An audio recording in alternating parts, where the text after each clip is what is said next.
As Einstein put it, he didn't believe that quantum mechanics could be true because it required that there be spooky action at a distance. That was his term. And what he meant is that when we have our ordinary sense of the way that the fabric of reality is, it seems like these two places are absolutely in space, they're separate, and never the twain shall meet. But in fact, it's not true. At some deeper level that we can't see with our eyes very clearly, two places in space are the same. They are co-located, coexisting. So if we imagine that common sense, the way common sense literally meaning that your senses tell you about the world, if that's the way the world is actually constructed, then things like psychic and mystical experience don't make any sense at all. Because the whole point about psychic and mystical experience that makes them strange is the sense that there's some kind of connection between what's going on inside your head and things elsewhere in space and in time. So what this view of quantum mechanics provides is a way of framing what these strange experiences are like. And it reframes it from somehow magically information is getting inside my head from signals or forces or something into a different view, which is that in a sense your head, yes, is here, but it's also spread out. It's spread out through space and time. And so when I'm able to get a telepathic impression from somebody at a distance, it's not because I somehow jumped out there and got it, but because at some deep level, my head and the other person's head are co-located. We become entitled all the time when we communicate telepathically. Those experiences are so striking. I literally can read your thoughts if I become entangled with you. And such things happen. There are distant viewing experiments. There are even experiments now that you are seeing light flashes and your brain potential picks up the signature of those light flashes, what is called evoked potential, that can be measured in an EEG machine connected to your brain.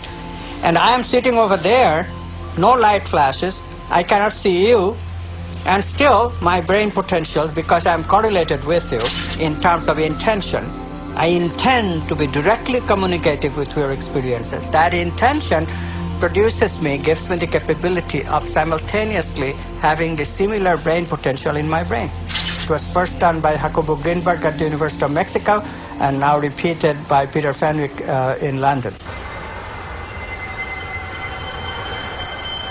The day should be the sunrise. It should be the beginning of great thought.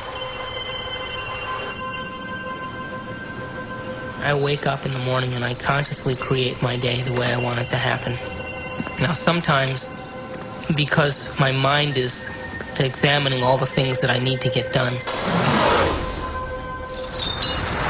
it takes me a little bit to settle down and get to the point of where I'm actually intentionally creating my day. But here's the thing, when I create my day, and out of nowhere, little things happen that are so unexplainable, I know that they are the process or the result of my creation. And the more I do that, the more I build a neural net in my brain that I accept that that's possible. It gives me the power and the incentive to do it the next day. And we all create our own realities. And we do that because we are the observer. We are each the own observer of our own reality. And each of our individual consciousnesses creates our own individual reality in the most amazing way. My son, Evan, the physicist, says, you know, it's an additive thing. I mean, if I'm holding one reality and someone else is holding another reality, I mean, it's the Super Bowl this afternoon. And the reality that the Eagles are holding is a different reality than what the Patriots are holding. And only one of those realities are going to be the real reality. So there's some additive, and there are interference patterns. Well, I think if we keep quantum physics and the understanding very simple for the layperson, that our observation has a direct effect on our world. I think if we keep it very simple, then people can get about the business of beginning to practice the skill of observation. See, the subatomic world responds to our observation, but the average person loses their attention span every 6 to 10 seconds per minute. So that doesn't leave a lot of room for our attention span. So how can the very large respond to someone who doesn't have the ability to even focus and concentrate? Maybe we're just poor observers. Maybe we haven't mastered the skill of observation, and maybe it is a skill.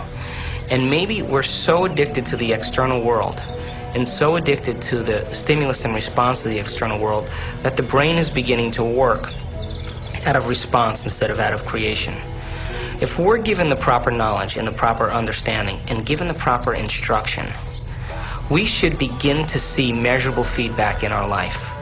If you make the effort to sit down and design a new life, and you make it the most important thing, and you spend time every day feeding it like a gardener feeds a seed, you will produce fruit. We are running the holodeck. We are collectively, it's there, it has such flexibility that anything you can imagine it will create. And you learn, I mean, your intention causes this thing to materialize once you're conscious enough. Yes, so what is consciousness? What is consciousness? Well, consciousness is a very difficult thing to define. What is consciousness? Where does it come from? People have been trying to explain consciousness and try to figure out what exactly it is, what it means for us as human beings, why we even have it. On a simple way of defining it is it has to do with awareness, and in particular it has to do with awareness of the self. That's at least how we as human beings have self-consciousness, so that when we look in a mirror we recognize that it's ourselves that we're looking at and not some other person or some other animal. And do you think science will understand that better than having to handle a hot potato called consciousness that has so much cultish religion, backwater voodoo attached to it? Consciousness has been left out of the equations of physics in general, as well as quantum physics, for a very simple reason. It's easier to do things that way.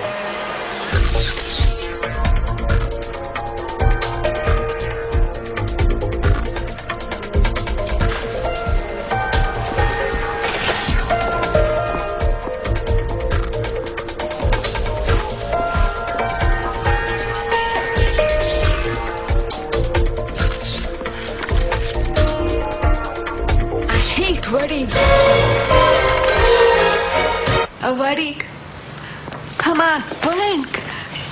This is a good assignment, if you'd see it that way. What to see? I do.